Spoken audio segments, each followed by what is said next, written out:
మీ కామెంట్లు నా సమాధాన కార్యక్రమానికి అన్నదాతలకు ఆత్మీయ స్వాగతం. ముందుగా రామకృష్ణ గారు, త్వరలో మంచి రేట్లు వస్తాయి, ఇది గ్యారంటీ. దానికి రామాంజీ గారు, రామకృష్ణ అన్న, జనవరిలో రేట్లు తగ్గుతుంది, సీఎన్ వదలడంతో కాయల స్టాక్ పెరిగింది, లేకపోతే కొత్త కాయల స్టాక్ వస్తుందా అన్న. దానికి రామకృష్ణ రిప్లై ఇచ్చారు, కొత్త టన్నులు భారీగా ఉన్నాయని చెప్పి. మరి చంద్రశేఖర్ అంటే ఎప్పుడు వస్తాయి రేట్స్? త్వరలో అంటే ఎప్పుడు వస్తాయి? జనవరిలో త్వరలో మంచి రేట్లు వస్తాయన్నారు రామకృష్ణ గారు. త్వరలో అంటే ఎప్పుడు వస్తాయి అని చంద్రశేఖర్ అడిగారు, కానీ రామకృష్ణ గారు స్పష్టత ఇవ్వలేదు. ఏదేమైనా మళ్ళీ ఆయన త్వరలో అన్నారు. ఆ త్వరలో ఎప్పుడు ఏమి అన్నది ఆయన ద్వారానే విందాం. రామకృష్ణ గారు, మీరు తెలిసి చెప్పండి. మీరు చెప్పారంటే అది పర్ఫెక్ట్. ఇక మనం మరొకటి పరిశీలిస్తే, ధరల గురించి ఎవరు మాట్లాడడానికి సాహసించిన సమయంలో మీరొక్కరే ధైర్యంగా కామెంట్ పెట్టారు ధరలు పెరుగుతాయి అని చెప్పి. అది జరిగింది.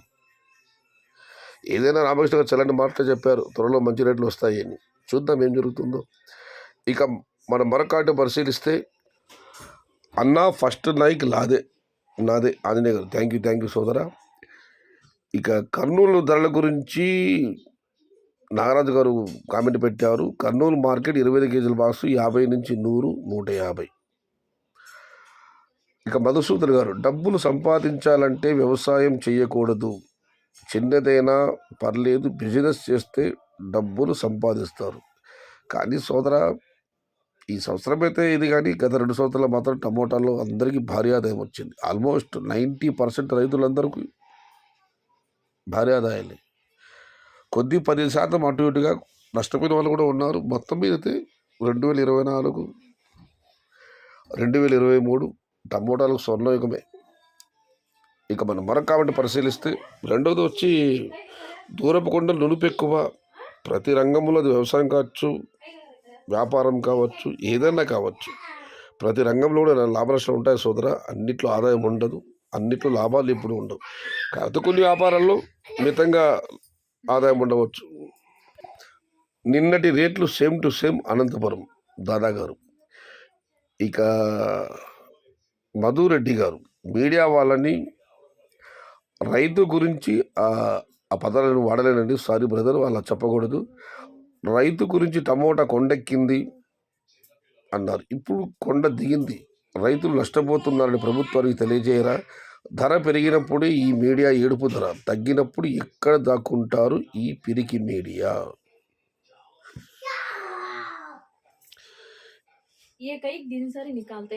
ఇక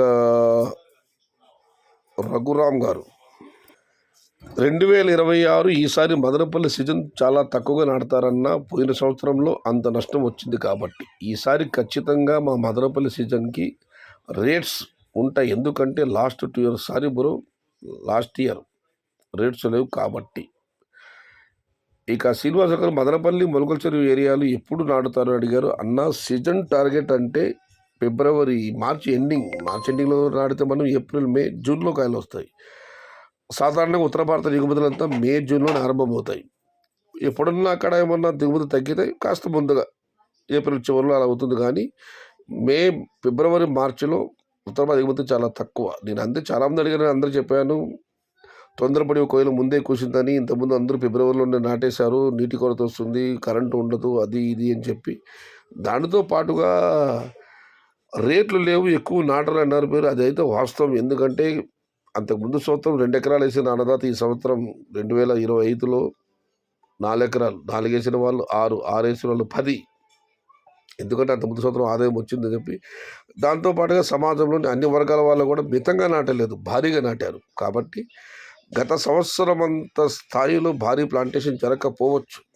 బట్ సరే, చూద్దాం ఏమవుతుందో. అనుకుంటే దిగే వాళ్ళు ఉంటారు, కానీ మొత్తం మీద అయితే 2020 సంవత్సరం పోలిస్తే ప్లాంటేషన్ తగ్గవచ్చు. నేను అన్నదా కూడా చెబుతున్నాను, గతంలో భారీగా చేశారు కాబట్టి ఈసారి మితంగానే చేయండి. మైదుకూరు వాతావరణం అనుకూలించగా కొంచెం లేట్ అయ్యారు, వాళ్ళకు టైం వచ్చి ఉంటే పోయిన నెలలోనే మార్కెట్ ఉండేది కాదు. అనంతరం రమేష్ గారు, నిజమే, ఈ తుఫాన్లు, వర్షాలు విపరీత పడటం వల్ల మైదుకూరు ప్లాంటేషన్లు ఆలస్యం అవ్వడం, తోటలు దెబ్బలు జరిగింది. అందుకే అక్కడ ఆలస్యంగా నమోదాలు వచ్చాయి. లేకపోతే అనంతరం రమేష్ గారు చెప్పినట్లు డిసెంబర్లోనే అక్కడ దిగుమతి రావాల్సింది. ఇక మనం చివరిగా నారాయణ గారు, శ్రీనివాస్ తమిళనాడు ఏ ఊరు తెలియజేస్తే బాగుండు. శ్రీనివాస్ గారు, మీరు ఈ కార్యక్రమం చూస్తూ ఉంటారని నాకు తెలుసు. దయచేసి మీ ఊరంట కామెంట్లో చెప్పండి. అన్నదాతలు అడుగుతున్నారు. కర్నూలు ఈరోజు వచ్చి మార్కెట్ 20 రూపాయలు 50, 100, 150, 200. ఇంతకుముందు కొనగా 150 పెట్టారు. టాప్ 200 రూపాయలు. ఇది ఈరోజు మీ కామెంట్లో నా సమాధానం కాగడం. మొత్తం అయితే రామకృష్ణ గారు చల్లటి వార్త చెప్పారు. త్వరలో మంచి రేట్లని ఆయన అన్నట్లు జరగాలని, తదాసు దేవతలు దీవించాలని, ఆ దేవుడు కరుణించాలని మనస్ఫూర్తిగా భగవంతుడిని ప్రార్థిద్దాం. సమాచారం నచ్చితే లైక్ చేయండి, షేర్ చేయండి. ప్లీజ్ సబ్స్క్రైబ్ మై ఛానల్ భవదీయుడు సయ్యద్ షహతార్. జై ఎన్టీఆర్, జై తెలుగు తల్లి. తెలుగే ప్రాణం, ప్రాణమే తెలుగు. సర్వే జన సుఖినో భవంతు. ధర్మో రక్షతి రక్షిత. అన్నదాత సుఖీ భవ.